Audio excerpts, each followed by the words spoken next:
હાર્દિક સ્વાગત કરું છું.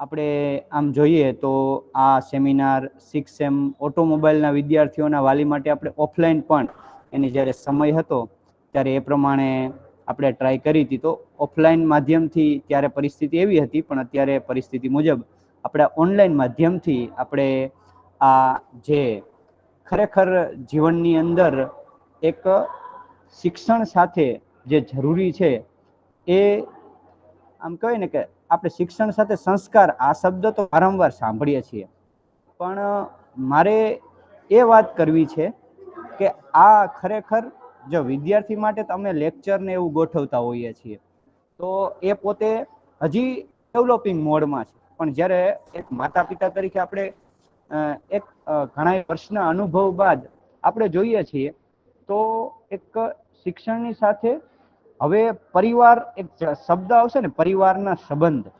તો અહીંયા ખાસ વિદ્યાર્થી અને એ વાલી તરીકે આપણે એક ખાસ વિદ્યાર્થીના વાલી તરીકે એટલું વસ્તુ આપણે ખાસ હવે અહીંયા જે તમને સમજાવવાનું એવું નહીં કે એ સમજાવવાના માધ્યમથી કેવી રીતના નહીં, આપણે એમાં ટૂંકમાં જે પણ પરિસ્થિતિ મુજબ હશે ને એને કેવી રીતના હેન્ડલ કરી શકાય એ મુજબ આપણે એક સંબંધો જાળવવાનો.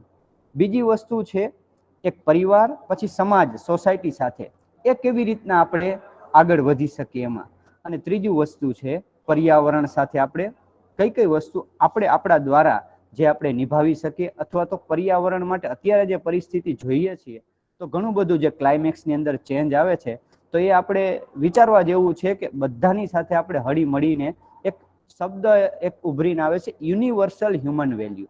એટલે કે અહીંયા ખાસ આપણે એ સમજવાનું છે કે સમાજ, એક પરિવાર અને પર્યાવરણ સાથે આપણે કેવી રીતના રહીશું, કેવી રીતના આપણે આગળ વધીશું, એના માટે ખૂબ સરસ અને ઉપયોગી સાચી એવી માહિતી આપણને આ સેમિનાર દ્વારા જાણવા મળશે.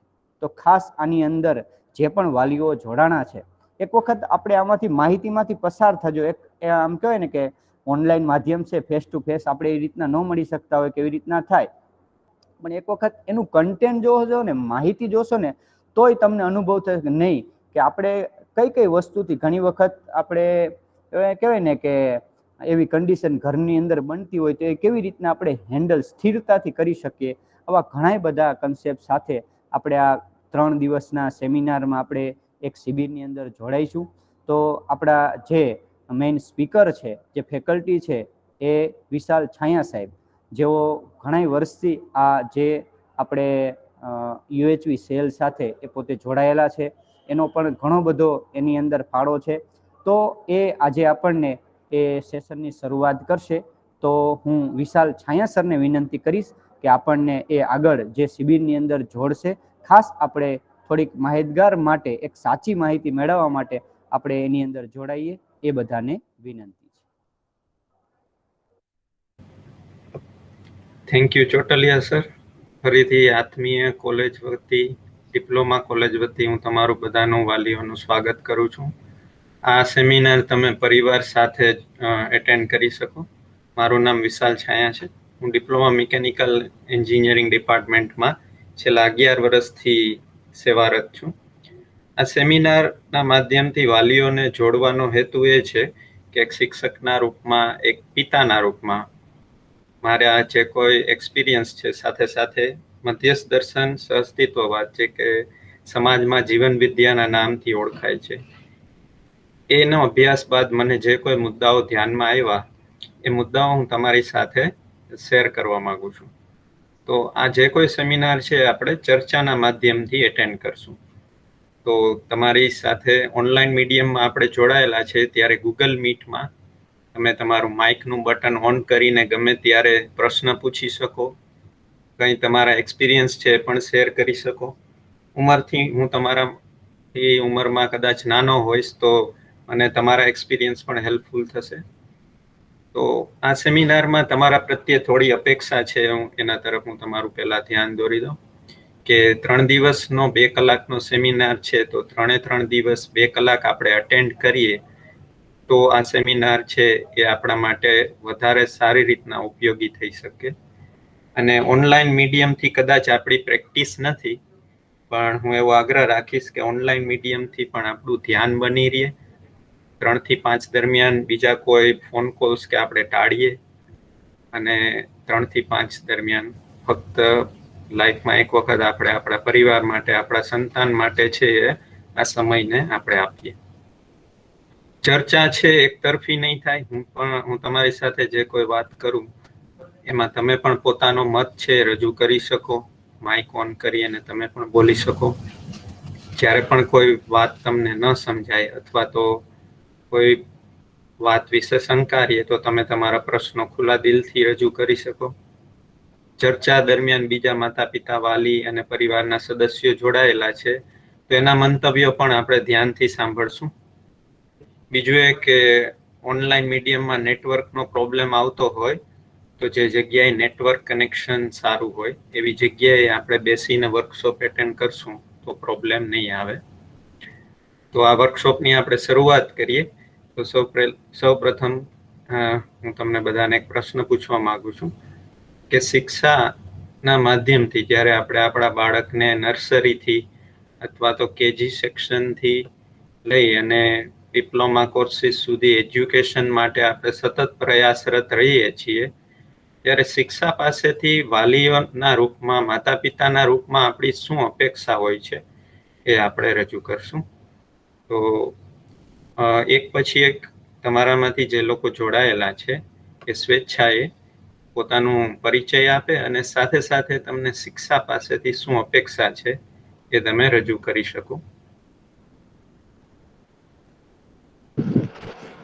હેલો સર, હું ઉપલેટાથી ચિરાગ બુંડિયા, ડિપ્લોમા સેમ નંબર 5 માં મારો બાબો અભ્યાસ કરે છે. હું ઉપલેટાથી જોડાઉં છું. જી નમસ્તે. હા, તમારી શિક્ષા પ્રત્યે શું અપેક્ષા છે કે એક આપણે સંતાનને શિક્ષણમાં મૂકીએ તો આપણે શું અપેક્ષા રાખીએ છીએ કે આફ્ટર ડિપ્લોમા મારા સંતાનમાં આટલી ક્વોલિટીઝ છે એ નિર્માણ થાય?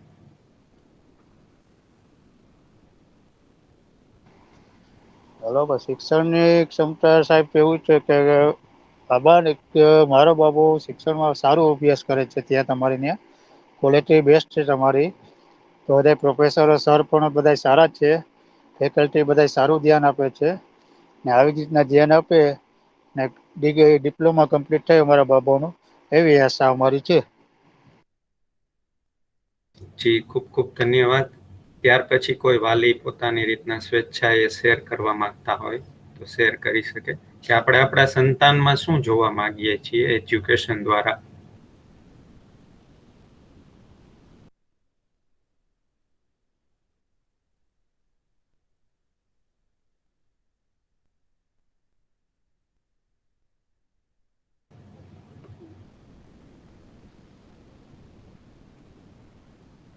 પ્રશ્ન બરાબર ધ્યાનમાં આવે છે કે હું એ પૂછવા માંગુ છું કે એજ્યુકેશન દ્વારા આપણે આપણા સંતાનમાં શું જોવા માંગતા હોઈએ છીએ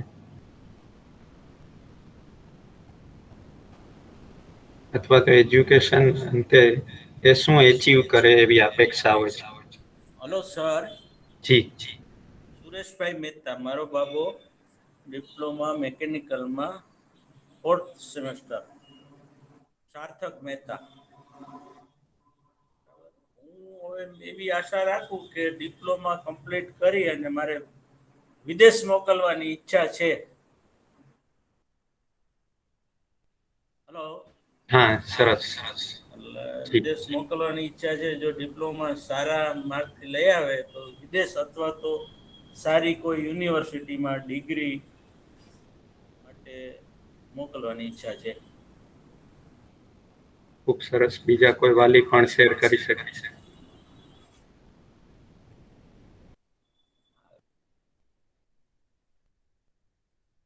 હેલો.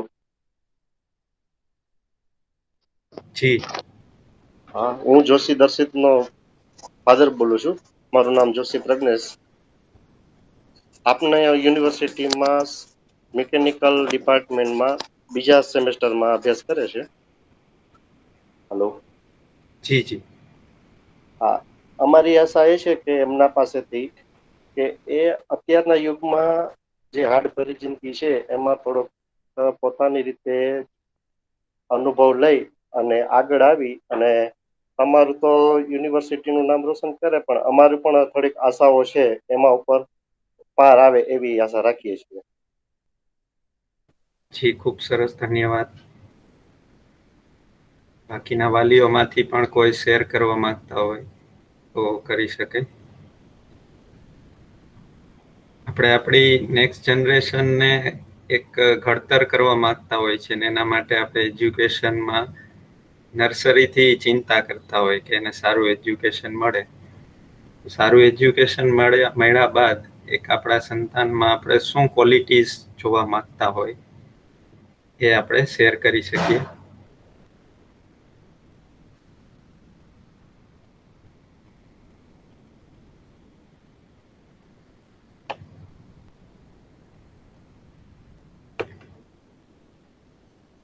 ઓકે, તો જે કોઈ પેરેન્ટ્સે પોતાનો મત રજૂ કર્યો એ આવકાર્ય જ છે. તો અહીંયા હું તમારો એક આગળ મુદ્દામાં ચર્ચામાં ધ્યાન દોરવા માંગુ છું કે શિક્ષા પ્રત્યે આપણને એક બે પ્રકારની એક અપેક્ષા હોય છે. એક આપણે એવું જોવા માંગતા હોય કે આપણો છોકરો છે, આપણું સંતાન છે એ પગભર થાય, આત્મવિશ્વાસ સાથે પોતાની આગળની જિંદગી છે પસાર કરી શકે. એજ્યુકેશન પછી એમાં એટલી પરિપક્વતા આવે કે વડીલોનું, પરિવારના સદસ્યોનું, સગાવાલાનું સન્માન કરી શકે, સંબંધોને યોગ્ય રીતના નિભાવી શકે. એક આવી આપણને અપેક્ષા હોય. અને બીજું એ પણ હોય કે પરિવારની અત્યારે જે કોઈ સુવિધાઓનું સ્તર છે, પરિવારની જે કોઈ સમૃદ્ધિ છે એમાં વધારો કરે, સારી નોકરી કે વ્યવસાય દ્વારા સારું ધન કમાઈ શકે, સ્વનિર્ભર બની શકે. આવી અપેક્ષા આપણને હોય છે કે નહીં?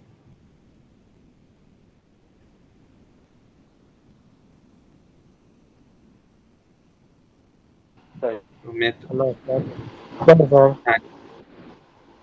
હમ, ઉપલેટાથી ચિરાગ ગુંડિયા, કોમ્પ્યુટર જી જી. વિભાગ મારો બાબત ટોટલમાં સારો હમ અભ્યાસમાં હમ. સારું છે અત્યારે.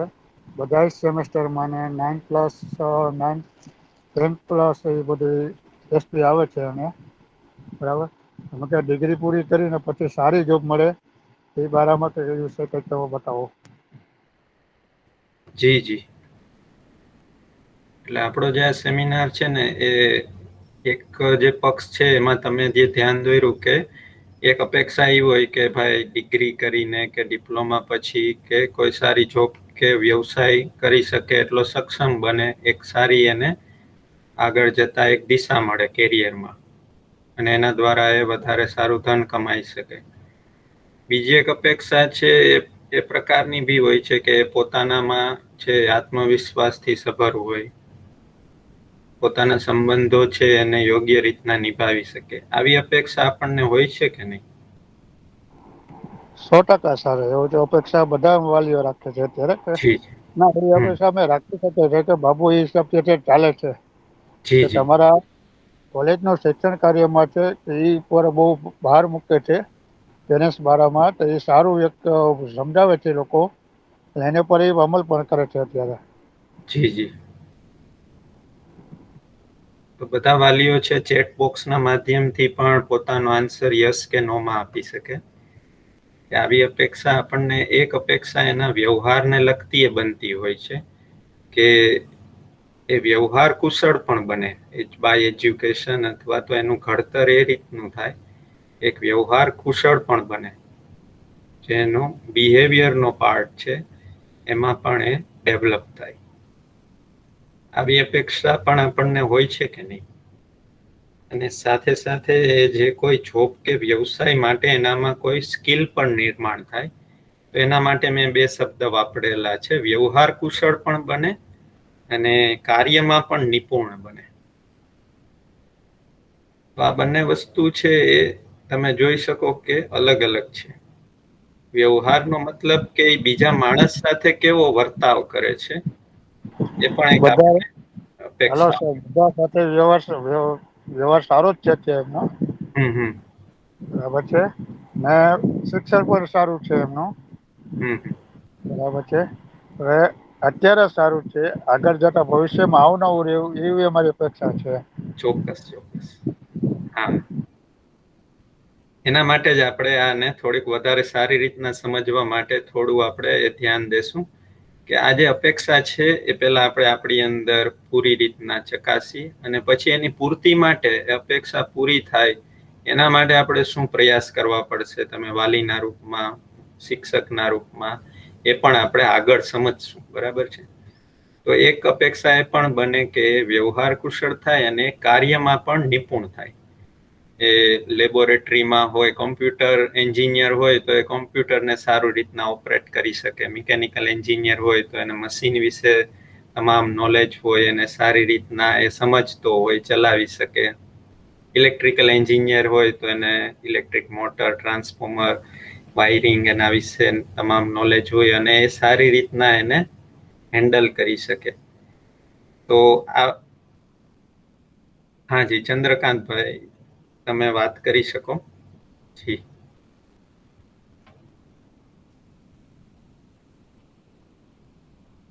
હા, તમે તમારું માઇક ઓન કરીને વાત કરી શકો. મેસેજ કરેલો છે ચંદ્રકાંતભાઈ પટેલ એ આઈડી માંથી જે મેસેજ આવેલો છે.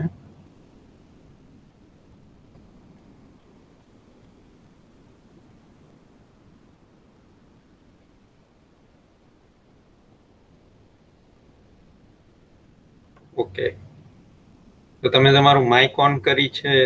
Mic on. અવાજ આવે છે? હા જી, આવે છે, આવે છે. જેમ કે કોરોના કાળની અંદર જે સ્ટુડન્ટનું જે આમાં કે જે છોકરાઓને પાછળથી ઘણા બધાને જે એની અંદર શું થયું કે આપણે છોકરા તો જ્યારે હોસ્ટેલમાં આવી ગયા હતા, પણ જે એજ્યુકેશન તો જે ટાઈમ પર થતું હતું એ ઓનલાઈનમાં થયું. તો બેસિક હવે છોકરાઓને અગર માન લો કે ઓફલાઈનમાં ભણાવવા આવે તો બેસિક સારું રહેશે. એ રીતે કઈ થઈ શકે એવું છે? જી જી, એમાં શું છે કે યુનિવર્સિટી એ તો સરકારની ગાઈડલાઈન ફોલો કરવી પડે. જેમ કે લોકડાઉનના જે કોઈ નિયમો છે એને આપણે તોડી ન શકીએ કોઈ પણ. એટલે ઓફલાઈન એજ્યુકેશન તો આવશ્યક જ છે. એ તમારી વાત સાથે હું સહમત છું અને એની પૂર્તિ થવી જરૂરી છે. ઘણા વખત છોકરાઓને જે બેસિક સમજવાનું હોય એ ફેસ ટુ ફેસ સમજી શકે. ઓનલાઈન અંદર પછી કન્ફ્યુઝ થાય, એ પછી પેન્ડિંગ રાખે છે. પછી આગળ પછી એ લોકો પ્રયત્ન નથી કરતા, એ ઘણા પ્રોબ્લેમ આવે છે. જી જી, ઓકે.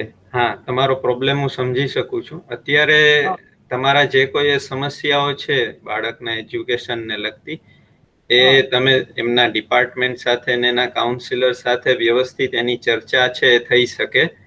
અને તમારા પ્રશ્નો છે વ્યાજબી જ છે. અત્યારે આપણે એની ચર્ચા કરશું ને તો આપણી વિષય વસ્તુ છે એનાથી આપણે ભટકી જશું. ઓકે ઓકે, બરાબર છે. એટલે હું તમને વિનંતી કરું છું કે બધા પ્રશ્નો તમારા ખોટા નથી, વ્યાજબી જ છે, પણ એ ડિપાર્ટમેન્ટ લેવલે સારી ચર્ચા થઈ શકે. તો હું કહેવા એ માંગુ છું કે અહીંયા આપણે બે પ્રકારનો વિકાસ છે બાળકમાં એક્સપેક્ટ કરતા હોય કે એક ભાવનાત્મક વિકાસ એ થાય, એના વ્યવહાર છે પણ સારો હોય અને ટેકનોલોજીની દ્રષ્ટિએ પણ એ ડેવલપ થાય. આ બંને પ્રકારની અપેક્ષા છે વાલીના રૂપમાં, શિક્ષકના રૂપમાં છે એ વિદ્યાર્થી પાસે બનતી હોય છે.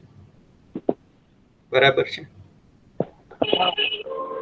જ્યારે ટેકનોલોજીકલ ડેવલપમેન્ટની વાત કરીએ કે બાળક કોમ્પ્યુટર એન્જિનિયર હોય તો એમાં નિષ્ણાંત બને, મિકેનિકલ એન્જિનિયર હોય તો મશીનના ક્ષેત્રમાં નિષ્ણાંત બને, તો એના માટે ટેકનિકલ એજ્યુકેશન છે, લેબોરેટરીઝ છે, સ્કૂલ કોલેજીસ છે, ઇન્ડસ્ટ્રી છે, ઇન્ડસ્ટ્રીના ટ્રેનિંગના માધ્યમથી એમાં એક્સપિરિયન્સ મેળવીને ટેકનોલોજીકલ ડેવલપમેન્ટ છે સંતાનનું થઈ શકે.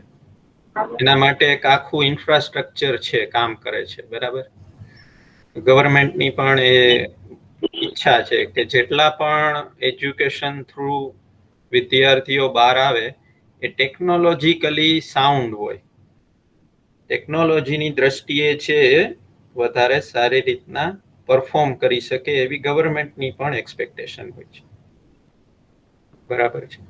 સાથે સાથે જે વ્યવહારની અપેક્ષા હોય છે, જે માતા પિતાને અને શિક્ષકો છે એના તરફ આપણું ધ્યાન જતું હોય, તો એ મૂલ્ય શિક્ષા દ્વારા છે પૂરી થઈ શકે. મૂલ્ય શિક્ષા એટલે શું કે બાળકમાં એક વ્યવહારનું ઘડતર છે નાનપણથી થતું હોય છે.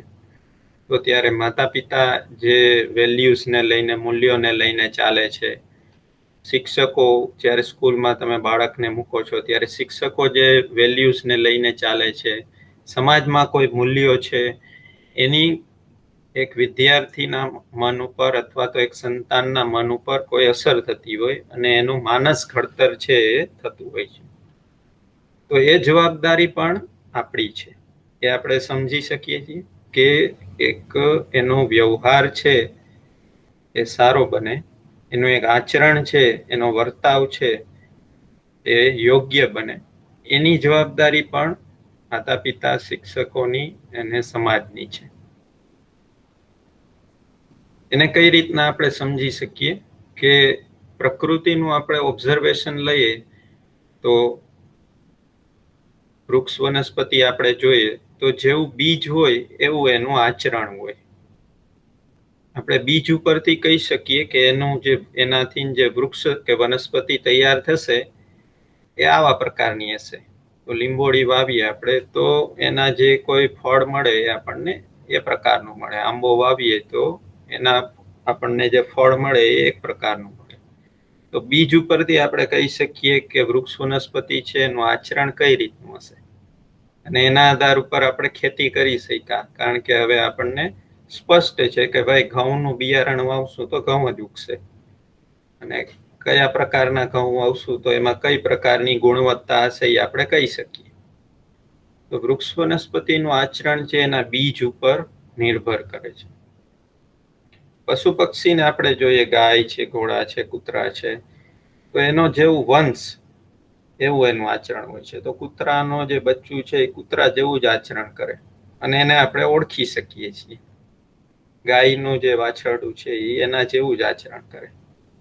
સિંહનું જે કોઈ બચ્ચું હોય એના જેવું જ આચરણ કરે. તો એનો જેવો વંશ એના જેવું એનું આચરણ દેખાય, એના જેવી એની ખાનપાનની પદ્ધતિ હોય. બરાબર. એટલે આપણે પશુઓને પાળી પણ શક્યા અને સર્કસમાં એને આપણે નચાવી બી શક્યા, કારણ કે એને આપણે ઓળખી ગયા કે ભાઈ પશુ પક્ષી છે એનું આચરણ કેવું હોય. આપણે તરત કહી દઈએ કે આ કૂતરાથી છેટા રહેવા જેવું છે કે એને પાડી શકાય એમ છે. બરાબર. તો એ દરેક પશુ પક્ષી છે એને આપણે ઓળખી શકીએ છીએ અને આચરણ વિશે આપણે શ્યોર છીએ, નિશ્ચિત છીએ. એટલે એને નજીક જવું કે એનાથી દૂરી બનાવી રાખવી એ આપણને ખબર પડી જાય. જ્યારે માનવના આચરણની વાત કરીએ તો એને જેવા શિક્ષા સંસ્કાર મળે એવું એનું આચરણ બને. એનું જેવું પરિવારમાં વાતાવરણ મળે, એને જેવું સ્કૂલ કોલેજીસમાં વાતાવરણ મળે, એના માતા પિતાનું જે આચરણ હોય, શિક્ષકોનું જે આચરણ હોય, એમને જે મિત્રો મળે એમનું જે આચરણ હોય, તો શિક્ષા સંસ્કાર પૂર્વક એક માનવનું આચરણ છે એ નિશ્ચિત થઈ શકે. અથવા માનવનું આચરણ કેમ ખબર પડે તો કે કયા પ્રકારના બેકગ્રાઉન્ડમાંથી આવે છે એના આધારે આપણને ખ્યાલ આવી જાય. તો ઘણી વખત આપણે કહેતા હોય ને કે એના સંસ્કાર જ એવા છે. તો એને વાતાવરણ જ એ પ્રકારનું મળ્યું હોય તો આપણે કહી શકીએ કે એનું આચરણ છે એ આવા પ્રકારનું છે.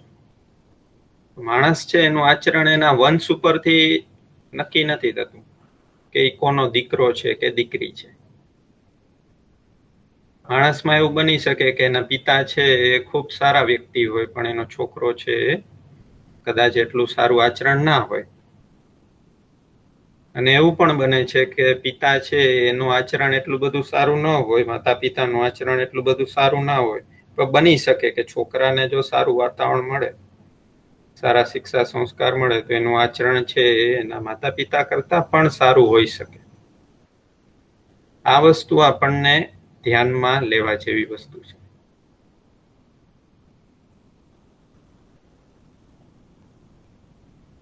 કે માણસનું આચરણ છે એના શિક્ષા સંસ્કાર ઉપર નિર્ભર કરે. આ વસ્તુ સ્પષ્ટ થાય છે.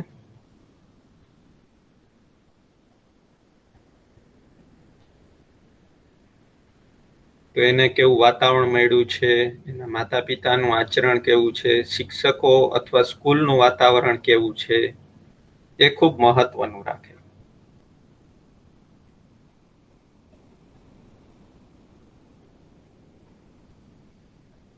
બરાબર છે? વાત બરાબર લાગે છે?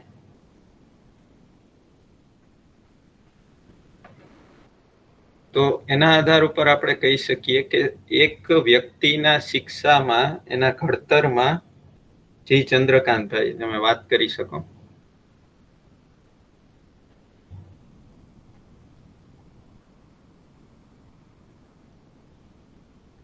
હલો ચંદ્રકાંતભાઈ, તમે માઇક ઓન કરીને વાત કરી શકો.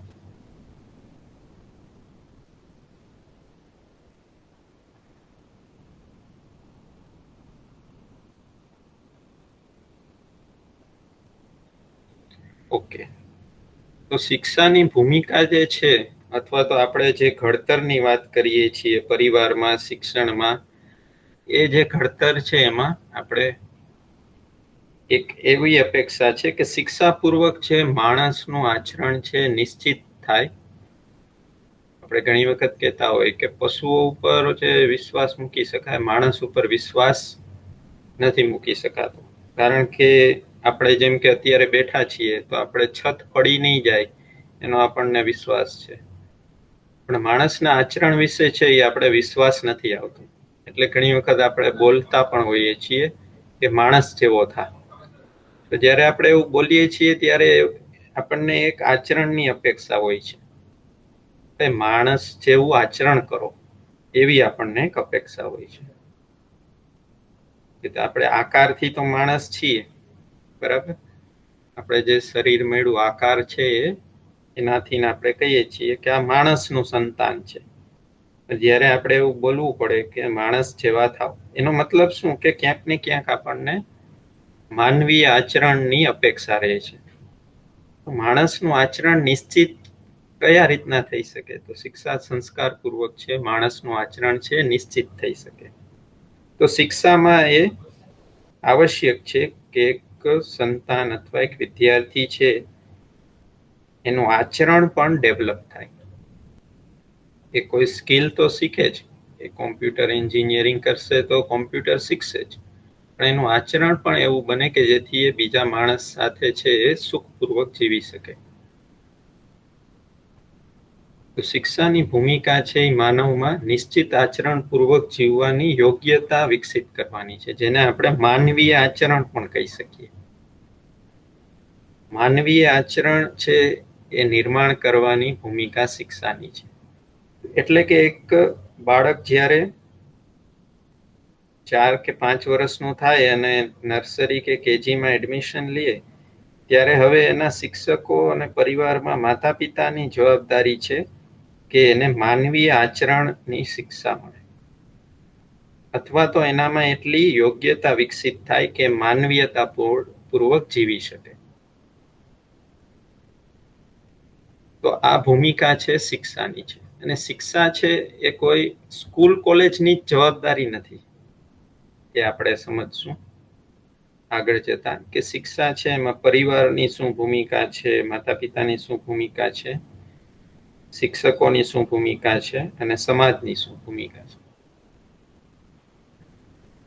તો જ્યારે આપણી એ અપેક્ષા છે કે આપણું સંતાન છે વ્યવહાર કુશળ બને અને કાર્યમાં પણ નિપુણ બને, તો આપણે સમજવું આવશ્યક છે કે કોઈ પણ વ્યવહાર કાર્ય કે કોઈ પણ આપણે એક્ટિવિટી કરીએ એ વિચારપૂર્વક થાય છે.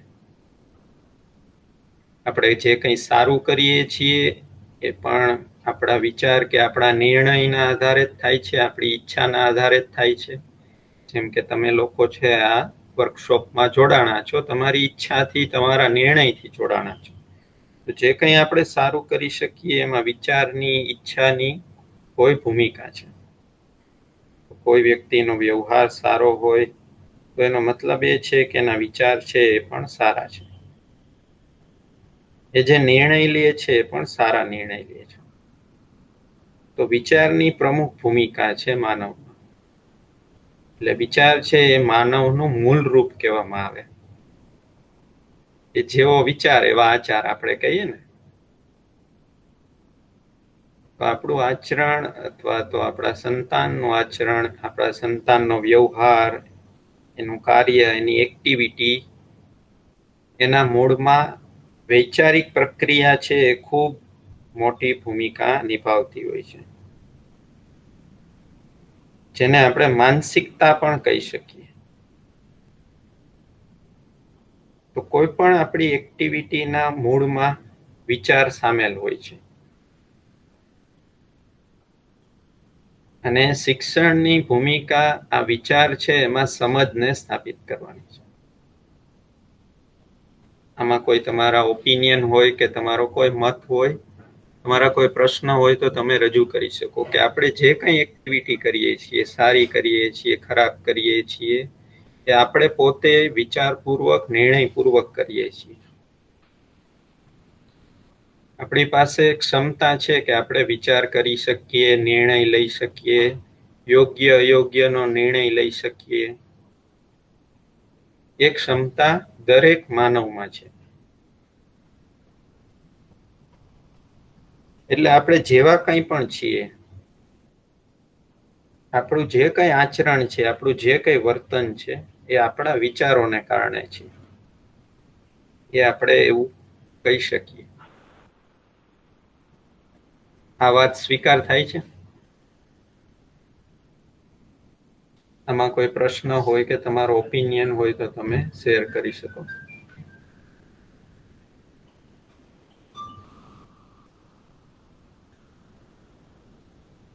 તો શિક્ષણ દ્વારા જે કોઈ પ્રક્રિયા કરવાની છે એ વિચાર ઉપર કરવાની છે, કે જેથી એક સંતાન છે અથવા એક વિદ્યાર્થી ની લાઈફ માટે યોગ્ય અયોગ્યનો નિર્ણય લઈ શકે, એ રાઈટ ડિસિઝન લઈ શકે.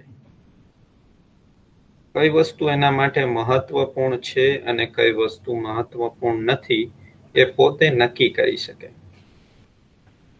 કઈ વસ્તુ એને એના લક્ષ્ય તરફ લઈ જશે અને કઈ વસ્તુ એને લક્ષ્યથી ભટકાવી શકે, એનો નિર્ણય એ પોતે કરી શકે.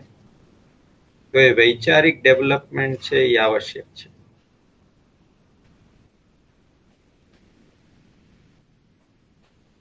તો આપણે જે કોઈ વ્યવહાર કે કાર્યમાં નિપુણતા એક્સપેક્ટ કરીએ છીએ, એના મૂળમાં વૈચારિક પ્રક્રિયા છે એ આવશ્યક છે.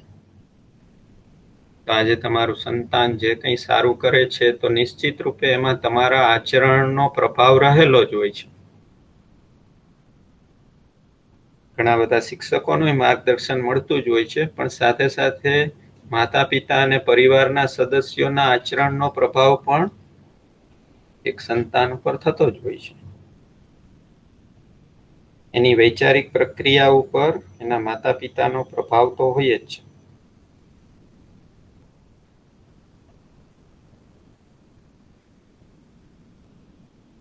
તો એ વિચારમાં એ પોતે યોગ્ય અયોગ્યનો નિર્ણય લઈ શકે, એના માટે સમજ હોવી આવશ્યક છે.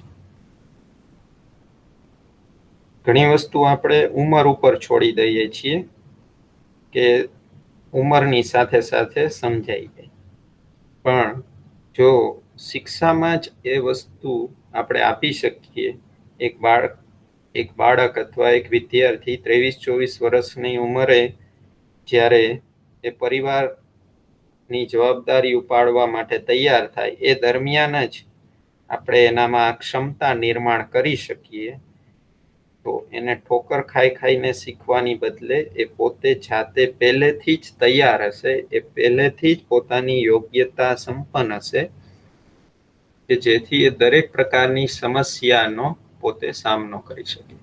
દરેક પ્રકારની પરિસ્થિતિમાં એ યોગ્ય અયોગ્યનો નિર્ણય લઈ શકે. આના માટે છે આપણે આ વર્કશોપના માધ્યમથી આપણા સંતાન સાથે કઈ રીતના સંવાદ કરવો કે જેથી કરીને એમાં જે પરિપક્વતા એક્સપેક્ટેડ છે એ આપણે સ્થાપિત કરી શકીએ. કઈ રીતના આપણે એને સમજની દિશા તરફ દોરી શકીએ, કઈ રીતના આપણે પોતે પણ આપણી અંદરની અધૂરપ છે એને દૂર કરી અને એક મેચ્યોર, એક પરિપક્વ માતા પિતાના રૂપમાં આપણા સંતાન છે એને કંઈક સારું આપી શકીએ.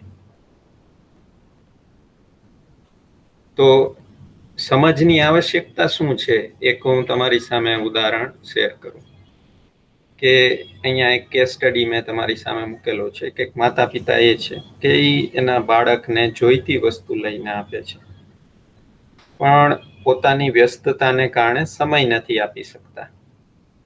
બરાબર, આ એક પ્રકારના માતા પિતા છે એનું એક આપણે ઉદાહરણ લીધું. બીજા એક માતા પિતા એ છે કે પોતાના બાળકને આવશ્યકતા અનુસાર વસ્તુ લઈ આપે છે અને સાથે સાથે સમય પણ આપે છે. તો આ બંનેમાં જે કોઈ ડિફરન્સ છે એ આપણે જોઈ શકીએ છીએ. આપણને કયા પ્રકારના માતા પિતા છે એ બનવું ગમે?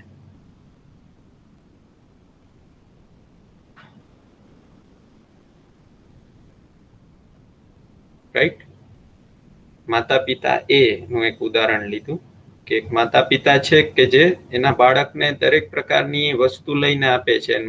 એનું બાળક જે કઈ માગે એ વસ્તુ લઈને આપે છે પણ એને સમય નથી આપી શકતા પોતાની વ્યસ્તતાના કારણે. આ એક પ્રકારના માતા પિતા છે. અને બીજું કે પોતાના બાળકને આવશ્યકતા અનુસાર વસ્તુ લઈ આપે છે અને સાથે સાથે એના બાળકને સમય પણ આપે છે. તો આપણને કયા પ્રકારના માતા પિતા બનવું પસંદ છે, એ કે બી? મિત અને ચંદ્રકાંતભાઈ, તમારો વિડીયો છે બંધ રાખી શકો તમે. ઓકે, બી. ઓકે, તો ચેટ બોક્સમાં જે વાલીઓના આન્સર આવે છે બધા આન્સર છે એ બી આવે છે. બાકીના લોકો બી આન્સર આપી શકે.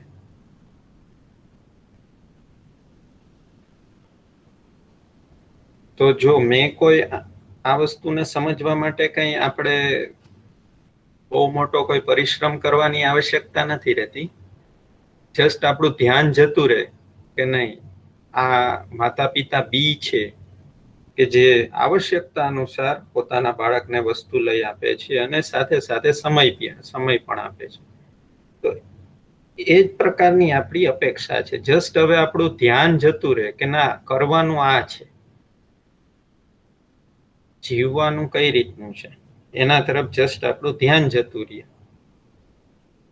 તો સમજનો મતલબ જ એ છે કે જે આવશ્યક વસ્તુ છે એના તરફ આપણું ધ્યાન જતું રહે અને આપણા જીવવામાં આવતી રહે, એ જીવવામાં વણાઈ જાય. તો આ પ્રકારની ચર્ચા દ્વારા જે કોઈ જીવનને લગતા આવશ્યક મુદ્દાઓ છે એની સ્પષ્ટતા આપણા પોતાનામાં અને આપણા સંતાનમાં આપણે કરાવી શકીએ. હવે ઘણી વખત આપણને પણ ખબર નથી હોતી કે ખરેખર કેવું જીવવું જોઈએ. તેનાથી એ સ્પષ્ટતા ના હોવાથી જે સાર્થક મુદ્દાઓ જે છે, જે ઇમ્પોર્ટન્ટ વસ્તુઓ છે એના તરફ ઘણી વખત દુર્લક્ષ થઈ જતું હોય. હું પણ એક પિતા છું એટલે ઘણી વખત સમજો કે આપણી જોબ ઉપર વ્યસ્તતા હોય, ધંધામાં વ્યસ્તતા હોય, જિંદગીનો એક મોટા ભાગનો સમય આપણે વ્યસ્તતામાં રહેતા હોય તો પરિવારને, પરિવારના સદસ્યોને સમય ન આપી શકતા હોય. જ્યારે પરિવારના સદસ્યોને પૂછીએ તો એને આપણી ઇન્કમ કરતા આપણે કેટલો સમય આપી શકીએ એમાં વધારે, એના માટે વધારે મહત્વનું છે. ઇન્કમ પણ મહત્વની જ છે પણ આપણે એને સમય આપી શકીએ એ સૌથી વધારે મહત્વનું છે. એની સાથે આપણે વાત કરી શકીએ, એની વાતને સાંભળી શકીએ, એ એના માટે વધારે મહત્વનું છે. જો તમે તમારા પરિવારમાં બી પૂછી શકો, પરિવાર સાથે જ્યારે આપણે આ વર્કશોપ એટેન્ડ કરતા હોય તો એ ધ્યાન તરત આપણું જશે કે પરિવારમાં ખાલી ઇન્કમ જ એક્સપેક્ટેડ નથી કે આપણે કમાઈને લઈ આવી કે સુવિધાઓ આપી આપણા સંતાનને. એને આપણું ધ્યાન બી જોઈએ છે, એને આપણો સમય બી જોઈએ છે, એની વાત આપણે સાંભળી શકીએ, એને આપણે એપ્રિશિએટ કરી શકીએ, એ પણ અપેક્ષિત છે. તો સમજદારીનો મતલબ જ કે જે વસ્તુ આવશ્યક છે જે એક સંબંધમાં જીવવા માટે, એક વ્યક્તિના જીવવા માટે આવશ્યક મુદ્દાઓ છે, જે ઇમ્પોર્ટન્ટ મુદ્દાઓ છે, એના તરફ આપણું ધ્યાન જતું રહે અને એ વસ્તુ આપણે આપણા જીવનમાં સહજતાથી લઈ આવી શકીએ. આ વાત બરાબર લાગે છે? આમાં કોઈ તમારા ઓપિનિયન હોય તો તમે શેર કરી શકો, તમારો મત છે શેર કરી શકો.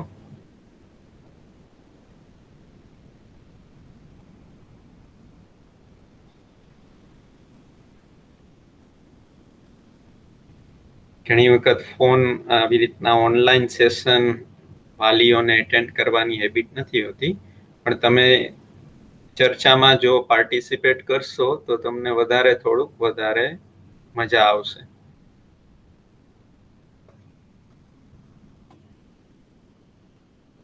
તો મુખ્ય જે કામ કરવાનું છે એ આપણા વિચારો ઉપર કરવાનું છે. તો એક બાળક જ્યારે 3-4 વર્ષનું હોય, જ્યાંથી એ ભાષા બોલતું થઈ જાય, એ શરૂઆતથી જ માતા પિતા છે એના આચરણને ઓબ્ઝર્વ કરતું હોય છે. શરૂઆતમાં એટલે કે બાળક જ્યારે નાનું હોય, સ્કૂલે નથી જતું, ત્યારે એના માટે એના માતા પિતા જ સર્વસ્વ હોય છે. નાની એમથી વાત હોય તો પણ એના મમ્મીના ખોળામાં જઈને બેસીને કહેશે, એના પપ્પા સાથે શેર કરશે. આપણે યાદ કરીએ કે આપણા બાળક જ્યારે નાનું હોય, 4 થી 5 વર્ષ અને એનાથી નાની ઉંમરનું, ત્યારે એના માટે એના માતા પિતા જ સર્વસ્વ હોય. માતા પિતાના આચરણ છે એનો બાળક ઉપર ખૂબ ઊંડે સુધી પ્રભાવ થતો હોય છે.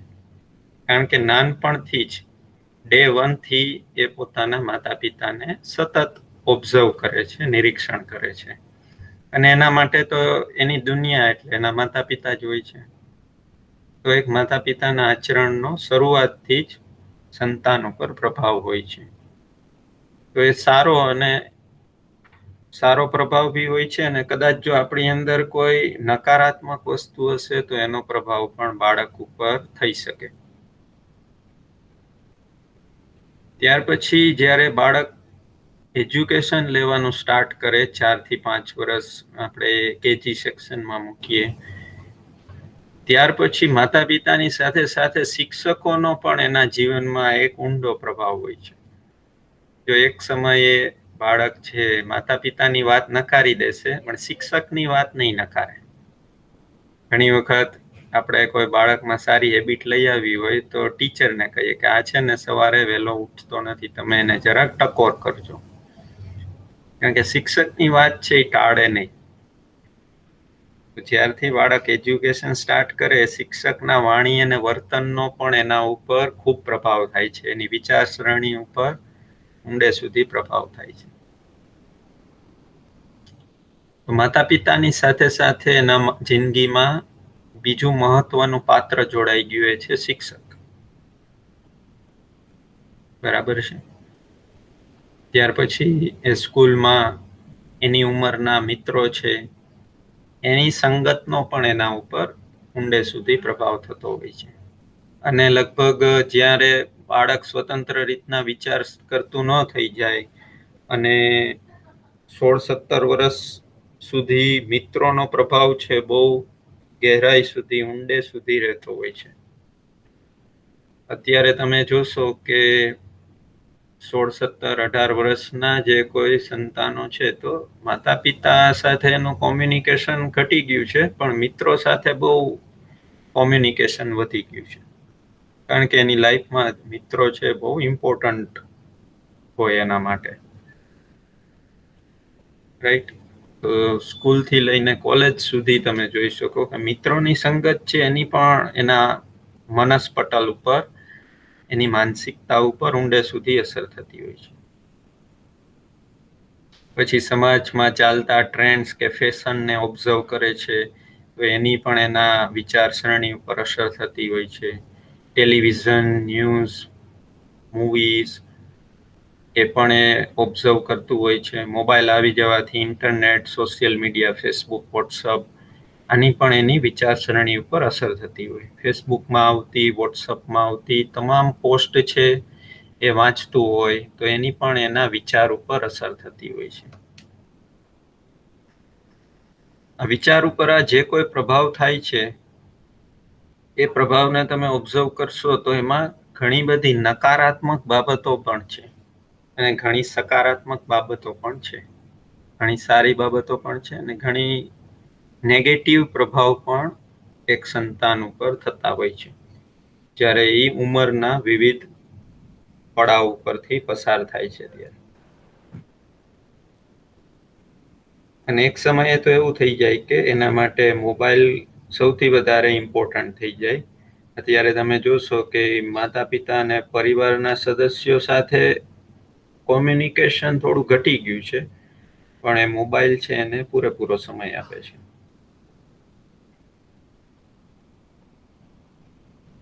તો આ બધા જે પ્રભાવો છે એને કન્સિડર કરીએ તો એમાં ધ્યાન એ જાય કે હજી પણ એક બાળક માટે એના માતા પિતા છે એ એના માટે સૌથી શ્રેષ્ઠ રોલ મોડલ બની શકે છે.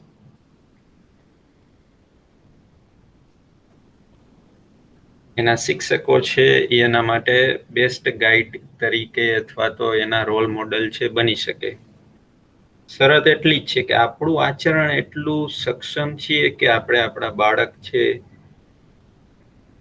એ આપણા પાસેથી કંઈ શીખી શકે, સમજી શકે એવી આપણી અંદર લાયકાત છે કે નહીં, અથવા તો બાળક આપણી પાસે શીખવા સમજવા માટે તૈયાર થાય છે કે નહીં, એટલી આપણી અંદર યોગ્યતા છે કે નહીં એક શિક્ષકમાં, એક વાલીમાં. તો એ યોગ્યતા વિકસિત કરવી એક વાલીના રૂપમાં, એક શિક્ષકના રૂપમાં જરૂરી છે કે સામે ચાલીને આપણું સંતાન છે એ એની પાસે જે કોઈ સમસ્યા હોય કે જે કંઈ સમજવાનું હોય એ આપણી પાસે આવે, એને આવવાનું મન થાય કે યસ, મારા શિક્ષકો કે મારા માતા પિતા પાસે મને બેસ્ટ ગાઈડન્સ મળશે, બેસ્ટ સોલ્યુશન મળશે. આટલી આપણી અંદર યોગ્યતા નિર્માણ થવી આવશ્યક છે. ત્યાર પછી ટેલિવિઝન કે મોબાઈલ કે એના માટે ગૌણ બની જશે.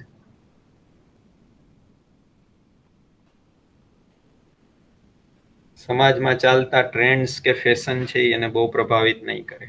આપણે આપણા સંતાન માટે રોલ મોડલ છીએ કે નહીં. એક સમય હતો કે જ્યારે હું ભણતો ત્યારે મારા વોલેટમાં, પાકીટમાં મારા માતા પિતા છે એનો ફોટો રહેતો. આજના સમયમાં તમે જોશો તો એક્ટર એક્ટ્રેસના ફોટોસ છે એ સ્ટુડન્ટના વોલેટમાં હોય અથવા તો બીજા કોઈ રોલ મોડલ.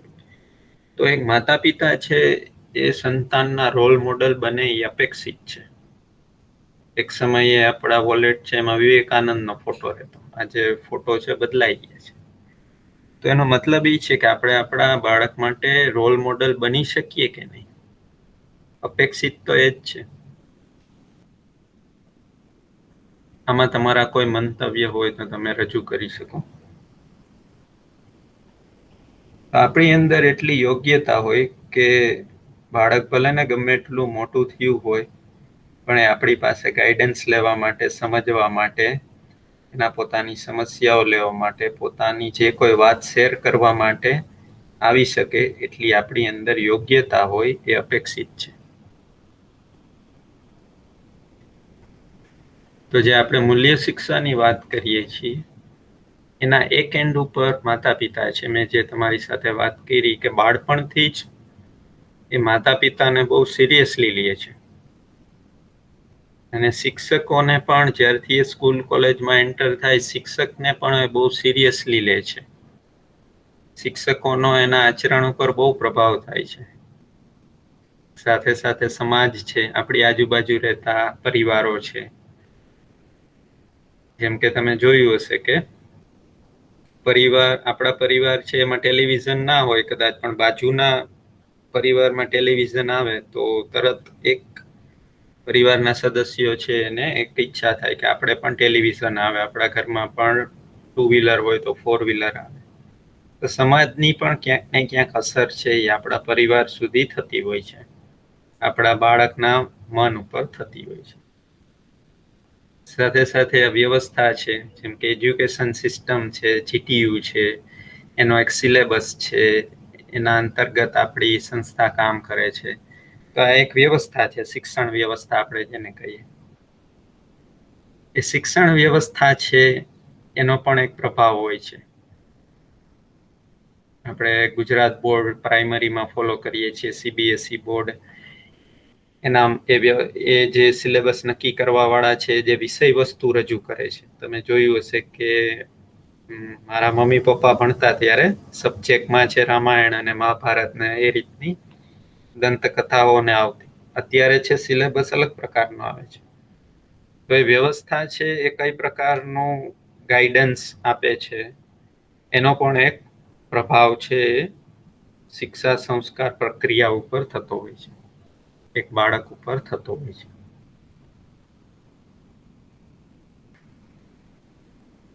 તો જે મૂલ્ય શિક્ષા છે એના ઇમ્પોર્ટન્ટ ડાયમેન્શન છે કે આપણે આપણા બાળકનું, સંતાનનું વૈચારિક જે ઘડતર કરવા માંગીએ છીએ એમાં આપણી ભૂમિકા છે એ મહત્વની છે, માતા પિતા અને શિક્ષકની.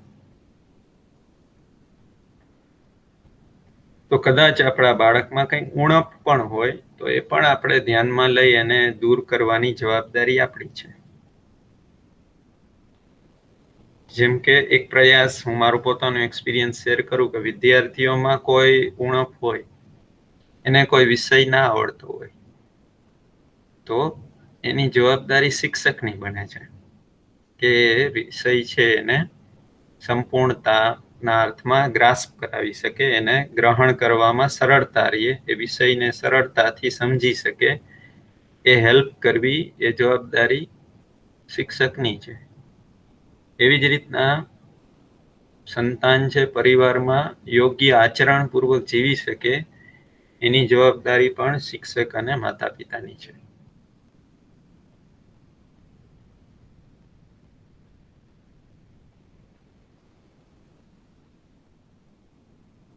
તો આ જે મૂલ્ય શિક્ષા છે એમાં આપણે જે સમજ કહીએ છીએ એ સમજ દ્વારા એનું વૈચારિક ઘડતર થઈ શકે. તો સમજ એટલે કોઈ એક સ્પષ્ટતા. તો પહેલી સ્પષ્ટતા એ જરૂરી છે કે પોતાના વિશે સ્પષ્ટતા, કે હું શું છું, મારે શું કરવું છે, મારું લક્ષ્ય શું છે, મારે જીવનમાં શું બનવું છે, શું પ્રાપ્ત કરવું છે, એના અંગેની સ્પષ્ટતા હોય. અને કયા રસ્તાથી એ હું પ્રાપ્ત કરી શકીશ એના અંગેની મને સ્પષ્ટતા હોય.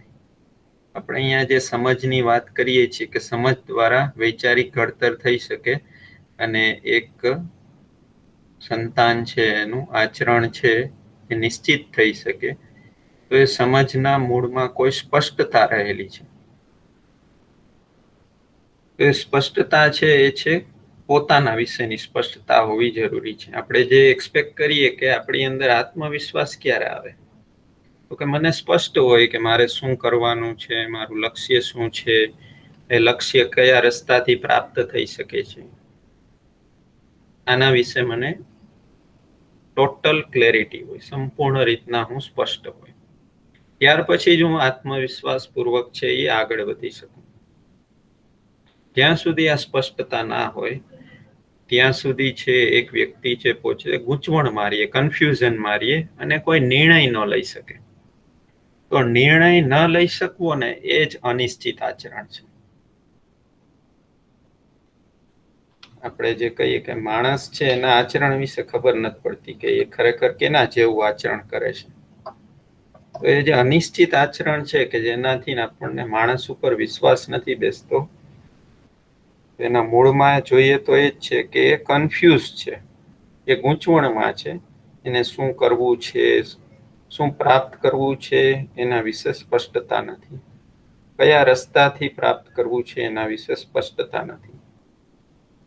એટલે એક સમયે કોઈ એક પ્રકારનો તુક્કો લગાવશે, એમાં ફેલ જશે તો કોઈ બીજા પ્રકારનો તુક્કો લગાવશે. તો ટ્રાયલ એન્ડ એરર ઉપર છે એ જિંદગી ચાલે છે. તો સ્વયં વિશેની, પોતાના વિશેની સ્પષ્ટતા હોવી જરૂરી છે કે હું શું છું. આ જે શરીર દેખાય છે 5 ફૂટ 10 ઇંચનું, એ તો છે જ. એની પાછળ જે વિચાર કામ કરે છે એ શું મારા નિયંત્રણમાં છે કે નહીં? મારે જે નિર્ણય કરવો છે હું કરી શકું છું કે નહીં? હું જે પ્લાન કરું છું એ પ્રકારે મારો વ્યવહાર થઈ શકે છે કે નહીં, કાર્ય થઈ શકે છે કે નહીં.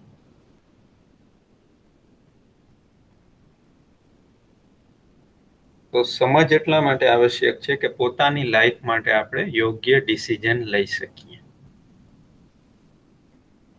બીજો સમજનો અગત્યનો મુદ્દો છે સંબંધો વિશેની સમજ. એક વ્યક્તિ છે, એનો જન્મ છે પરિવારમાં થાય છે. જન્મતાની સાથે જ આપણને કોઈ સંબંધો છે ગિફ્ટમાં મળે છે. માતા પિતા સંબંધ છે, આગળ જતા ભાઈ બહેન સંબંધ છે. કદાચ સગા ભાઈ બહેન ના હોય તો આપણે કોઈ ને કઝિન બ્રધર સિસ્ટરના રૂપમાં આપણે સ્વીકારીએ છીએ. તો એ સંબંધોમાં આપણે લાઈફ ટાઈમ જીવીએ છીએ. જન્મથી લઈ અને મૃત્યુ સુધી આપણે સંબંધોના અલગ અલગ સ્ટેજીસમાંથી પસાર થઈએ છીએ. તો એ દરેક સંબંધમાં મારી શું ભૂમિકા છે, સંબંધોમાં સાથે મળીને આપણે એચીવ શું કરવાનું છે, સંબંધોમાં મારી જવાબદારી શું છે, એની સ્પષ્ટતા એ પણ આવશ્યક છે.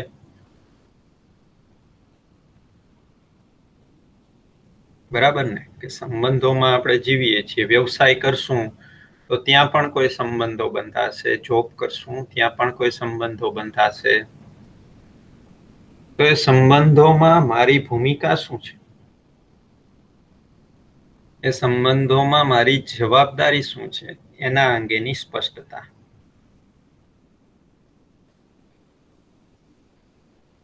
આ પણ આવશ્યક છે. તમે જોઈ શકો એક વ્યક્તિ માટે આ વસ્તુ આવશ્યક છે કે નહીં. ત્યાર પછી વ્યવસ્થા અંગેની સમજ કે આ દુનિયામાં આપણો જન્મ થાય છે એની સાથે સાથે આપણી ભૂમિકા શું છે. તો એક વ્યક્તિ જન્મ થાય પછી સ્કૂલ કોલેજમાં જાય, ત્યાંથી કોઈ જોબ કે બિઝનેસ સ્ટાર્ટ કરે, પછી એના મેરેજ થાય, એમના સંતાનો થાય, એક ઉંમરે એમના સંતાનોના મેરેજ થાય, રિટાયરમેન્ટ લે, એક ઉંમરે રોગગ્રસ્ત શરીર બને અને એક ઉંમર પછી ડેથ થઈ જાય.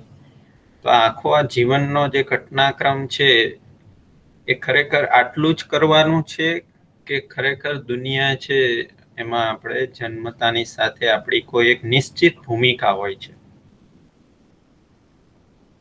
બીજું, આ દુનિયા છે, સૃષ્ટિ છે, વ્યવસ્થા છે કે અવ્યવસ્થા છે, એમાં કોઈ મારી નિશ્ચિત ભૂમિકા છે કે નહીં,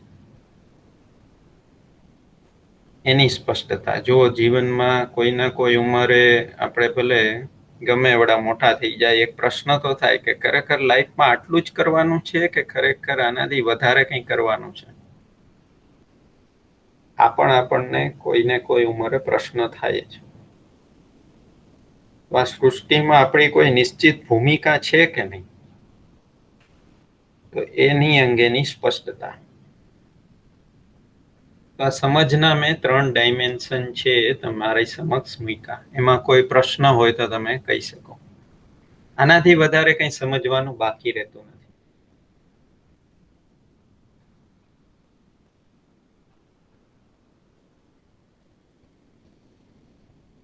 વર્કશોપ દરમિયાન આપણે આજે 3 દિવસ મળવાના છીએ, 2-2 કલાક માટે. તો એમાં આપણે આ જ વાત કરવાના છીએ, પોતાના વિશેની સમજ કે મારું લક્ષ્ય શું છે, મારે કયા રસ્તેથી એ લક્ષ્ય અચીવ થશે. મારી અંદર વિચાર પણ ચાલે છે, તો એ વિચાર છે, ઈચ્છા છે, એનો શું રોલ છે, એને કયા ડાયરેક્શન આપવાની છે.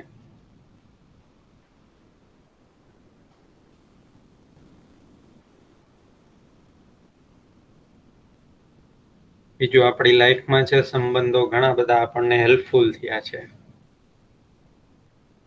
જન્મની સાથે આપણને જે સંબંધો મળ્યા છે, તો એ સંબંધો ઘણા બધા આપણે ડેવલપમેન્ટ માટે સહાયક છે. એમાં હવે મારી ભૂમિકા શું છે, મારી જવાબદારી શું છે, એ પણ સમજવું આવશ્યક છે. અને ઓવરઓલ આજે નાનપણથી જ એક બાળકોને પ્રશ્ન થતા હોય, જિજ્ઞાસા થતી હોય પૃથ્વી વિશે, તારામંડળ વિશે, અને એ પ્રશ્ન થાય કે આ સૃષ્ટિ શું છે, આ પ્રકૃતિ શું છે. એટલે નાનું બાળક તમે જોશો તો જન્મથી જ ઘણા બધા પ્રશ્નો પૂછતું હોય. જ્યારથી એને ભાષા બોલતા આવડે ત્યારથી એ પ્રશ્નો છે એ પૂછતું થઈ જાય. દરેક વસ્તુને કુતૂહલની દ્રષ્ટિએ જોવે. ખરેખર આપણે આ સૃષ્ટિને પણ સમજવા માંગીએ છીએ કે આ કુદરત જેને આપણે કહીએ, આ પ્રકૃતિ જેને કહીએ, આ સૃષ્ટિ જેને કહીએ, એ શું છે, એમાં આપણી શું ભૂમિકા છે માનવના રૂપમાં. તો એ પણ એક સમજવું આવશ્યક છે. આના સિવાયના કોઈ મુદ્દા હોય તો એ પણ તમે શેર કરી શકો.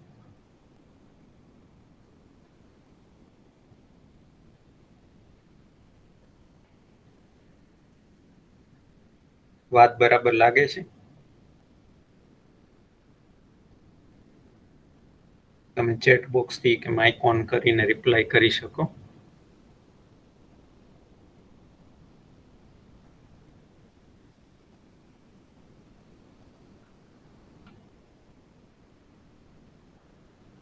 આટલું કન્ટેન્ટ ડિસ્કસ થઈ જશે પછી એક વ્યક્તિ પાસે કોઈ પ્રશ્ન બાકી નહીં રહે.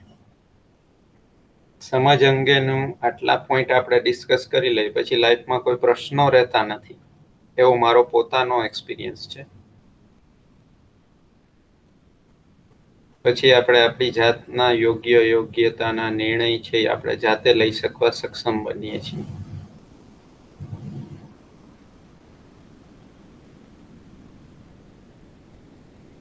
તો જે ઓવરઓલ સ્પષ્ટતા જરૂરી છે. આપણે એક આપણા વર્કશોપને ટાઇટલ પણ આપ્યું છે કે સંતાનના સર્વાંગી વિકાસમાં માતા પિતાની ભૂમિકા. તો સર્વાંગી વિકાસનો મતલબ જ એ થયો કે સમજની દ્રષ્ટિએ એનો વિકાસ થાય, વિચારની દ્રષ્ટિએ એનો વિકાસ થાય, વ્યવહારની દ્રષ્ટિએ એનો વિકાસ થાય, એ કાર્યમાં નિપુણ બને. આ એનો સમગ્ર વિકાસ છે. આપણે જોઈ શકીએ કે અત્યારે તમે કોરોનાના સમયમાં જોયું હશે કે ટોપ મોસ્ટ પોઝિશન ઉપર બેઠેલા લોકો છે એની વિચારસરણી નબળી હોઈ શકે. કે કોઈ કરપ્શનના અને ન્યૂઝપેપરમાં આપણે કિસ્સા વાંચતા હોઈએ, ચર્ચા બી કરતા હોય તો ધ્યાનમાં આવે કે વિચારિક ડેવલપમેન્ટ કાંઈ નથી. એક ડોક્ટર છે પણ કરપ્ટેડ હોઈ શકે. એક સમયે જેને બહુ સન્માન મળતું એવા વ્યવસાય એટલે ડોક્ટર, એ ફિલ્ડમાં બી આપણે જોઈ શકીએ કે કરપ્શન હોઈ શકે. એન્જિનિયરિંગમાં બી કરપ્શન હોઈ શકે. તો કદાચ કોઈ મશીન ચલાવતા માણસને સ્વીકારી દીધું હોય, કમ્પ્યુટર ચલાવતા શીખવાડી દીધું, ડ્રોઈંગ કરતા શીખવાડી દીધું, કેલ્ક્યુલેશન કરતા શીખવાડી દીધું, ગણિતમાં પાવરફુલ છે, ઇંગ્લિશ સારું બોલી જાણે છે, એટલું જ ડેવલપમેન્ટ અપેક્ષિત નથી. એની વિચારસરણી પણ સારી હોય, એનું મનોબળ છે એ દ્રઢ હોય. કોઈ પૈસાનું બંડલ ફેંકે અને એનું મનોબળ ઘટી જાય, એવું મનોબળ છે શિક્ષામાં અપેક્ષિત નથી. તો એ પોતાની લાઈફના યોગ્ય અયોગ્યના નિર્ણય જાતે કરી શકે. એનો વ્યવહાર છે પરિવારના સદસ્યો સાથે, એના મિત્રો સાથે સારો હોય, યોગ્ય હોય. એ પરિવારમાં જિમ્મેદારી લેવા માટે તૈયાર હોય. તો એ વ્યવહાર પણ અપેક્ષિત છે, વિચાર પણ અપેક્ષિત છે, અને સમજની દ્રષ્ટિએ બી એક સંતાન છે એનું ડેવલપમેન્ટ થાય એ અપેક્ષિત છે. તો સર્વાંગી વિકાસ એટલે સમજ, વિચાર, વ્યવહાર અને કાર્ય, એ ચારે ચાર જે જીવનના આયામ છે એમાં સંતાનનું ડેવલપમેન્ટ થાય, વિદ્યાર્થી છે એનું ડેવલપમેન્ટ થાય. અને આપણી અપેક્ષા પણ છે, એવું નથી કે આપણી અપેક્ષામાં નથી. એવું જ આપણે જોવા માંગીએ છીએ. આવું આપણે આપણા સંતાનમાં જોવા માંગીએ છીએ કે નહીં, એ પણ આપણે પોતાની જાતને પ્રશ્ન પૂછી શકીએ.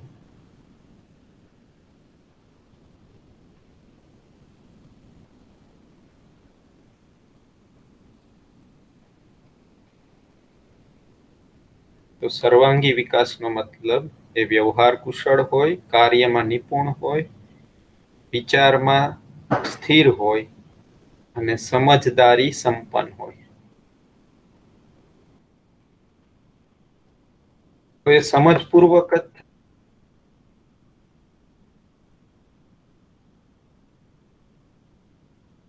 જ સંભવ છે. તો એના માટે આપણે હવે સમજદારી શું છે એને આપણે જોશું. તો એક ડાયાગ્રામ મેં તમારી સમક્ષ મૂકેલો છે કે જેમાં કેન્દ્રમાં માનવ છે, એનાથી મોટું સર્કલ છે પરિવાર છે, એનાથી મોટું સર્કલ છે સમાજ છે, અને એનાથી મોટું સર્કલ છે વ્યવસ્થા છે.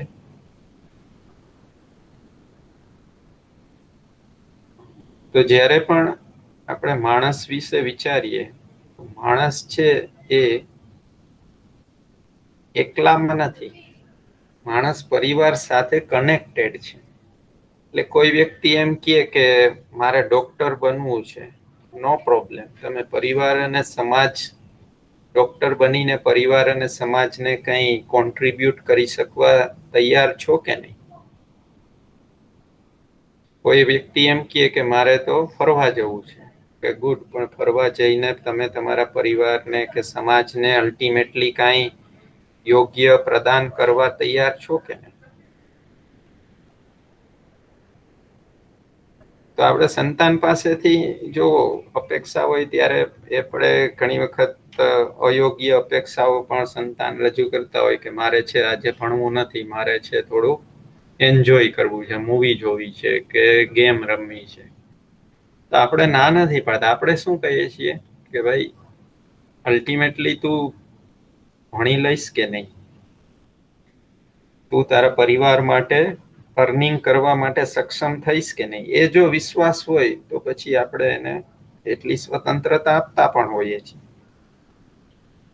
માણસ જે કંઈ કરે એ અલ્ટિમેટલી એનું ફળ પરિવાર, સમાજ અને વ્યવસ્થા સુધી ન પહોંચતું હોય તો એવી કોઈ સ્કિલ, એવો કોઈ વ્યવહાર અપેક્ષિત નથી. તમે ફરવા ગયા અને ત્યાં કચરો ફેંકીને આવ્યા, બરાબર, તો આખા રાષ્ટ્રની અથવા તો વ્યવસ્થા છે એને તમે ડિસ્ટર્બ કરી. તો ફરવા જવા સાથે આપણે કોઈ પ્રોબ્લેમ નથી.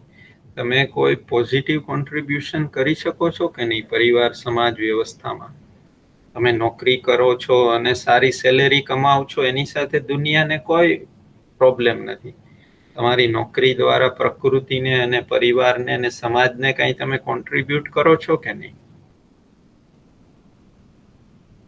આવું શા માટે છે? તો કે માનવ, પરિવાર, સમાજ અને વ્યવસ્થા, આ ચારે ચાર વસ્તુ કનેક્ટેડ છે, એમાં કોઈ ભૂમિકા છે આપણી.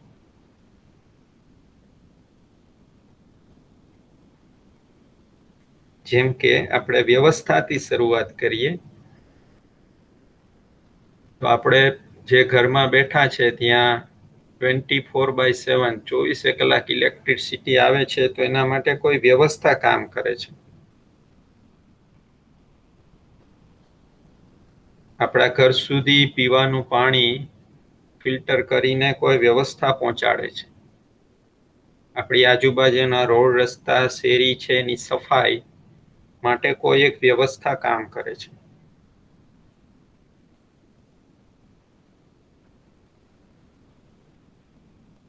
આપણે બધું પ્રોડક્શન નથી કરતા. અનાજ છે આપણા ઘર સુધી કોઈ સિસ્ટમ થ્રુ પહોંચે છે. કોઈ એક જગ્યાએ અનાજનું ઉત્પાદન થાય, ત્યાંથી આપણા ઘર સુધી કોઈ એક વ્યવસ્થા દ્વારા એ પહોંચે છે. તો વ્યવસ્થા છે આપણા જીવનમાં, એનું કોઈ પ્રદાન છે, એનું કોઈ કોન્ટ્રીબ્યુશન છે. ઘણા બધા બેનિફિટ્સ, આપણે ફાયદાઓ વ્યવસ્થા તરફથી મળે છે. એવી રીતના આપણો પરિવાર છે સમાજથી પણ કનેક્ટેડ છે. સમાજનું જેવું સ્તર હશે એને પ્રભાવ આપણા પરિવાર સુધી પણ પહોંચે છે.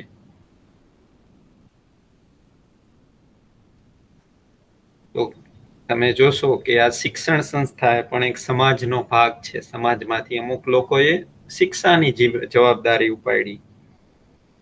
જો આપણે આપણા બાળકને એન્જિનિયરિંગ સુધીનું તમામ શિક્ષણ ન આપી શકીએ, એના માટે સમાજમાંથી કોઈની હેલ્પ લેવી જ પડે.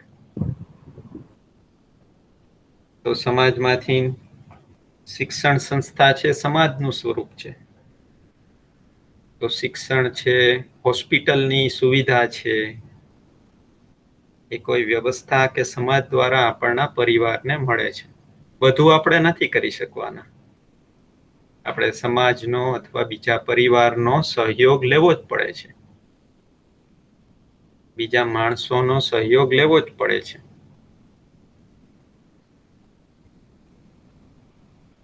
તો આ કોરોનાના પીરિયડમાં પણ આપણે જોઈ શક્યા કે ઘણા બધા લોકો છે સહયોગ કરવા માટે પણ ઘણા બધા સ્ટેપ્સ લીધા. તો આપણા પરિવારની આરોગ્યને લગતી જિમ્મેદારી છે એ આપણે એકલા નથી ઉપાડી શકવાના. કોઈ લોકોનો સહયોગ લેવો જ પડે છે. તો પરિવાર, સમાજ અને વ્યવસ્થા એકબીજા સાથે જોડાયેલા છે. અને એ પરિવારમાં કોઈ માણસનો જન્મ થાય છે તો એની એ કોઈ ભૂમિકા છે, એની પાસેથી એ કોઈ જવાબદારી અપેક્ષિત છે.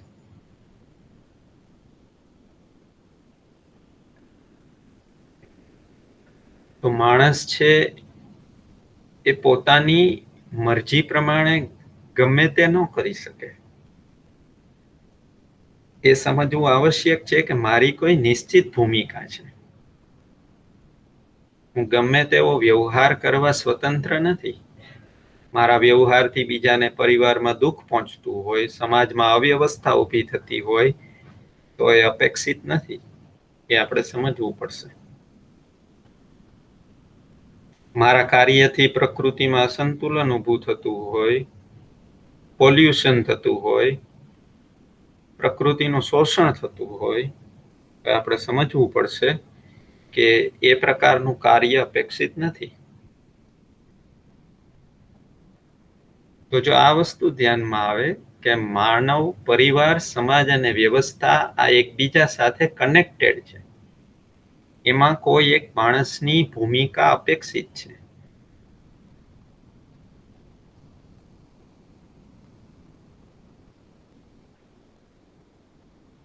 આ વસ્તુ ધ્યાનમાં આવે છે? આને લગતા કોઈ મુદ્દા હોય તો તમે શેર કરી શકો. આ ડાયાગ્રામ છે ખાસ આપણના માટે ધ્યાનમાં લેવા જેવું વસ્તુ છે. કઈ રીતના આપણે બીજા માણસ સાથે કે પ્રકૃતિ સાથે કનેક્ટેડ છીએ એ આપણને ખ્યાલ આવશે.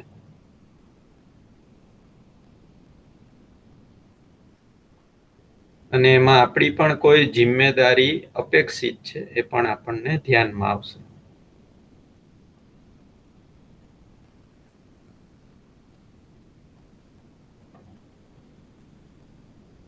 વાત બરાબર લાગે છે?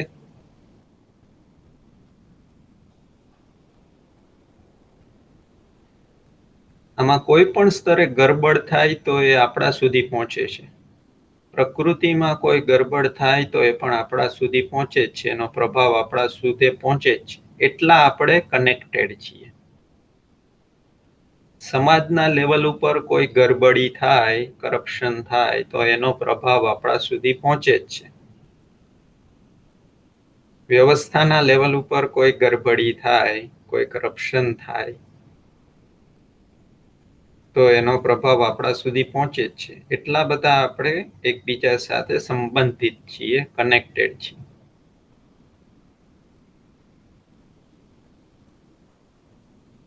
એટલે એવું નહીં થાય કે હું કોઈ ખરાબ વસ્તુ કરીશ અને મારો વ્યવહાર હું ગમે તેવો રાખું, એનો પ્રભાવ મારા સુધી નહીં પહોંચે. આજે એવું પોસિબલ નથી. એનો પ્રભાવ પરિવાર સુધી પહોંચે છે. પરિવાર પહેલા દુઃખી થાય છે આપણા વ્યવહારથી. આપણા વ્યવહારથી પરિવાર દુઃખી થાય છે તો પરિવારને દુઃખી જોઈને આપણે પણ એનો પ્રભાવ આપણા સુધી પહોંચે જ છે. આપણને પણ મજા નથી આવતી. આપણા વ્યવહાર કે કાર્યને લઈને સમાજમાં કોઈ ડિસ્ટર્બન્સ ઊભું થતું હોય તો એ જોઈને આપણને પણ કઈ મજા નથી આવતી.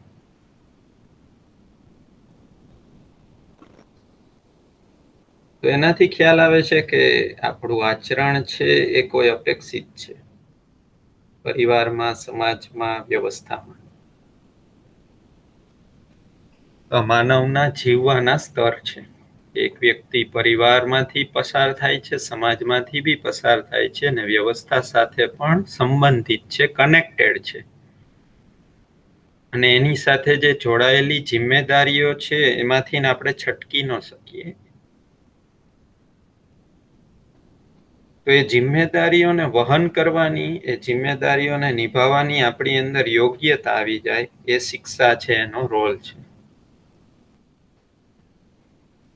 એ જિમ્મેદારીઓ આપણે નિભાવી શકવાની આપણી અંદર ક્ષમતા છે જ, આપણું એના તરફ ધ્યાન જતું રહીએ. એના માટે આપણે આ વર્કશોપના માધ્યમથી આ ચર્ચા કરીએ છીએ. આપણે જિમ્મેદારીનું સ્તર છે એ પરિવારથી લઈ સમાજ અને વ્યવસ્થા સુધી પહોંચેલું છે. પરિવારમાં આપણી મેક્સિમમ રિસ્પોન્સિબિલિટી છે. પરિવાર સક્ષમ થઈ જાય પછી આપણે સમાજમાં બી કંઈ કોન્ટ્રીબ્યુટ કરી જ શકીએ, અને એક સમાજમાં કંઈ કોન્ટ્રીબ્યુટ કરી શકીએ તો એ વ્યવસ્થા સુધી પહોંચે જ છે. વ્યવસ્થા એનાથી સરળ થઈ જાય.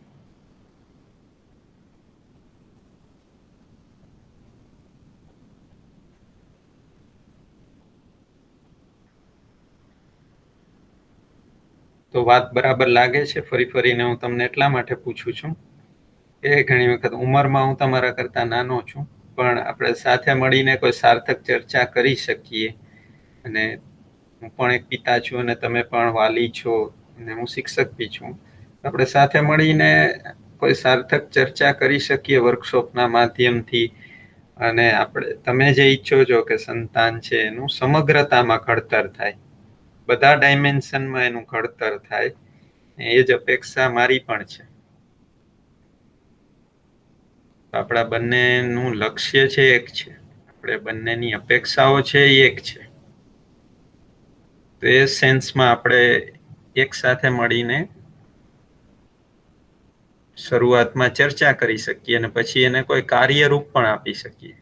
કારણ કે અલ્ટિમેટલી હું કોઈ એક પરિવારમાંથી આવું છું, તમે કોઈ એક પરિવારમાંથી આવો છો. આપણે એકબીજાને પૂરક છીએ, આપણે એકબીજાને સહયોગના અર્થમાં છીએ.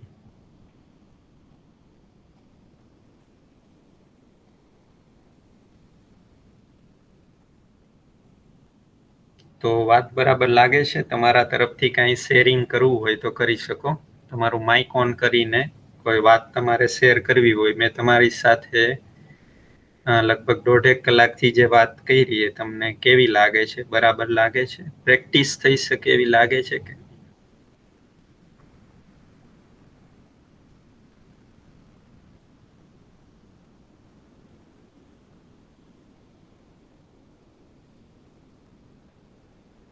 તો આપણે એક નાના સમૂહથી શરૂઆત કરી કે જેથી કરીને એક સારું એવું ડિસ્કશન થઈ શકે. અને બિલકુલ સંકોચ ન રાખતા, બધા વાલીઓ જોડાયેલા છે. અને હું પણ એક સંતાનનો પિતા તરીકે જ તમારી સામે વાત રાખું છું, એટલે કોઈ પણ પ્રકારનો સંકોચ ન રાખતા.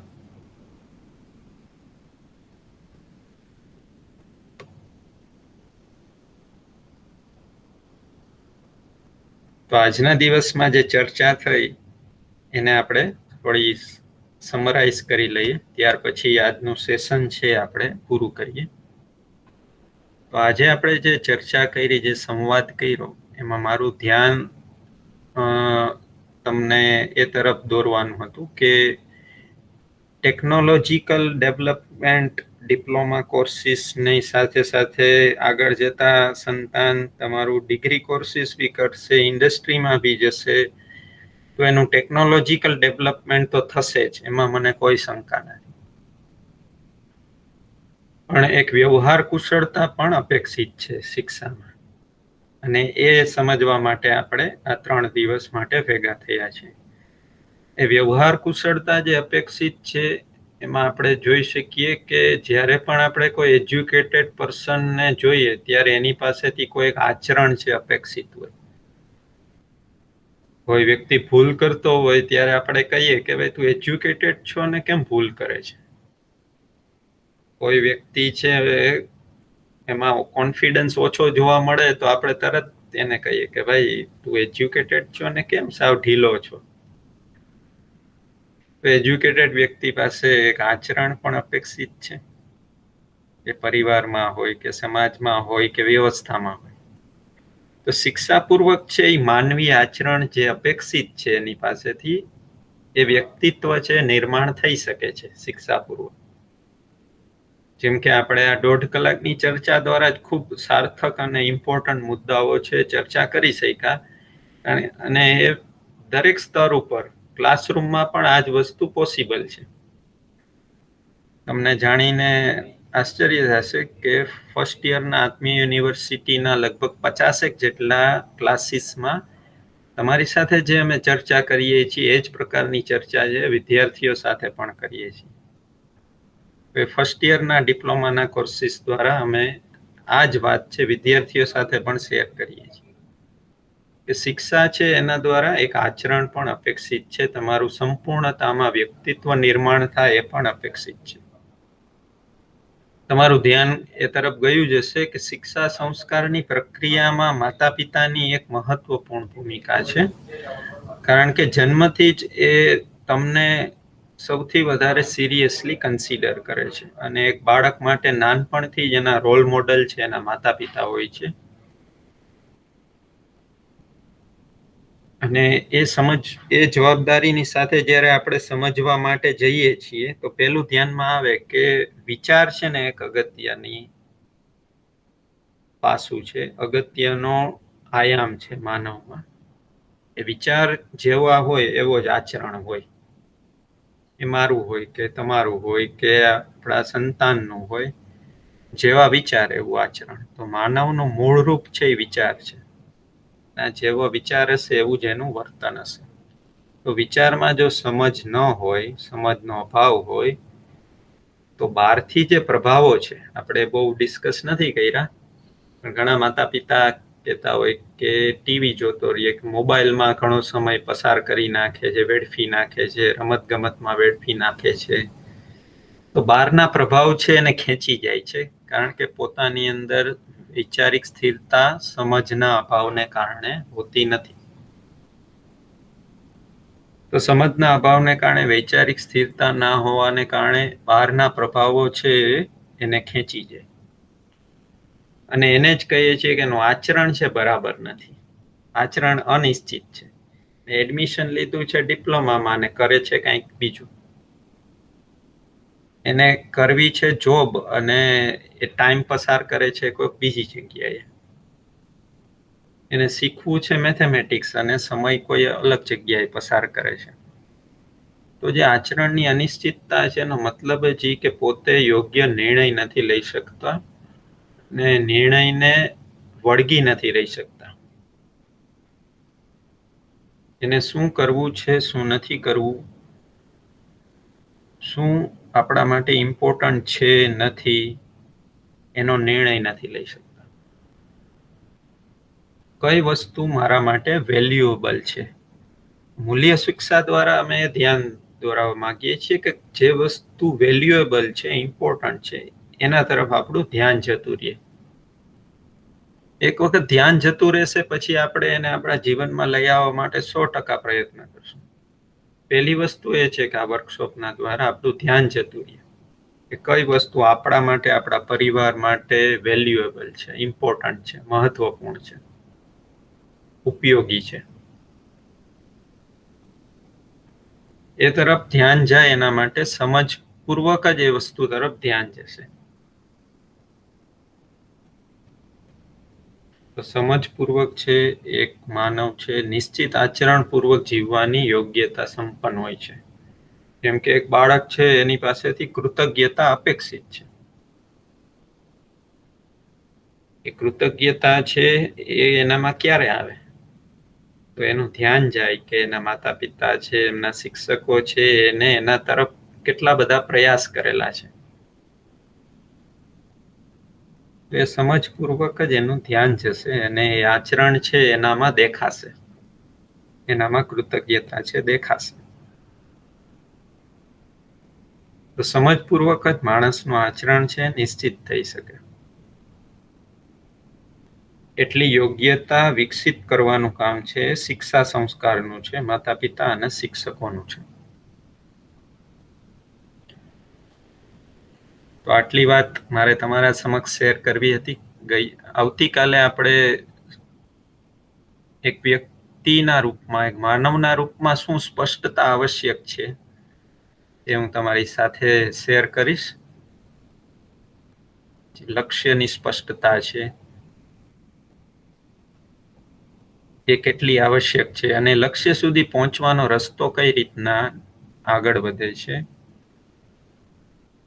ખાલી આપણે, કારણ કે આપણે ખાલી કમાવાનું જ નથી, એક વ્યવહાર કુશળ, એક વિચાર સંપન્ન, એક સમજદારી સંપન્ન, એક આચરણ સંપન્ન વ્યક્તિત્વનું નિર્માણ થાય એના માટે જીવનના જે બીજા ડાયમેન્શન છે એના તરફ આપણું ધ્યાન જતું રહે. એના માટે આવતીકાલે આપણે એ ચર્ચા કરશું. અને ત્યાર પછી સંબંધમાં જીવવા માટે આપણી શું યોગ્યતા આવશ્યક છે, સંબંધમાં જીવવા માટે શું સમજવું આવશ્યક છે, પરિવારમાં મારી શું જિમ્મેદારી છે, એના તરફ આપણું ધ્યાન જાય એના માટે એ મુદ્દા છે આપણે ચર્ચામાં મૂકશું. બરાબર છે. તો તમે 3 દિવસ જોડાયેલા રહ્યો. કાલનો દિવસ અને એના પછીના દિવસ 3 દિવસ જોડાયેલા રહ્યો એ આવશ્યક છે. તમારી જે કંઈ ઉપલબ્ધિ થઈ હોય આ વર્કશોપથી, જે કંઈ સમજમાં આવ્યું હોય એ તમે અત્યારે શેર કરી શકો, તો બીજા માતા પિતા માટે પણ એ વસ્તુ પ્રેરણારૂપ બનશે. અહીંયા હું આજનો મારો સેશન પૂરો કરું છું. તમને જે કંઈ આજે સમજમાં આવ્યું હોય એ તમે શેર કરી શકો.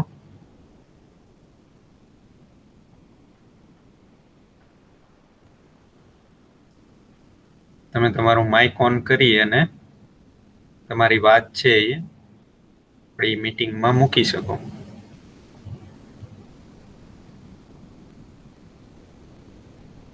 આજની વાત છે બરાબર લાગે છે?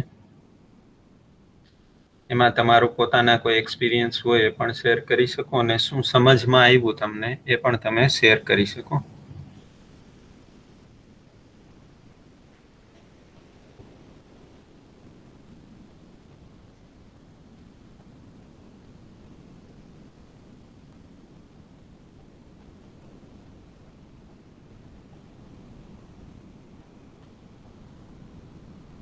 સ્વેચ્છાએ તમારામાંથી કોઈ શેર કરી શકે તો આપણે આ માટે એક સારો અનુભવ રહેશે.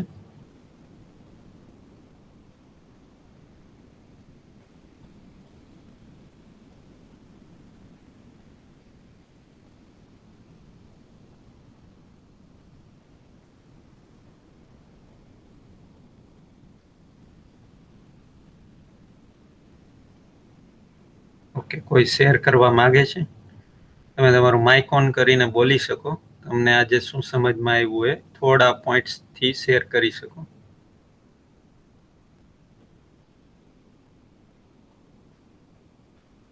Okay, thank you. તમારા બધાનો ખૂબ ખૂબ આભાર કે તમે મીટિંગમાં જોડાણા. ચર્ચા બરાબર રહી? આજની ચર્ચા બરાબર રહી?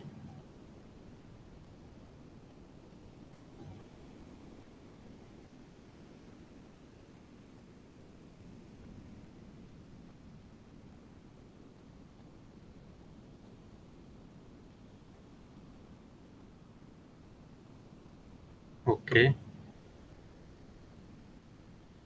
તો બધાનો ખૂબ ખૂબ આભાર. કાલે પણ આપણે 3 વાગે મળશું.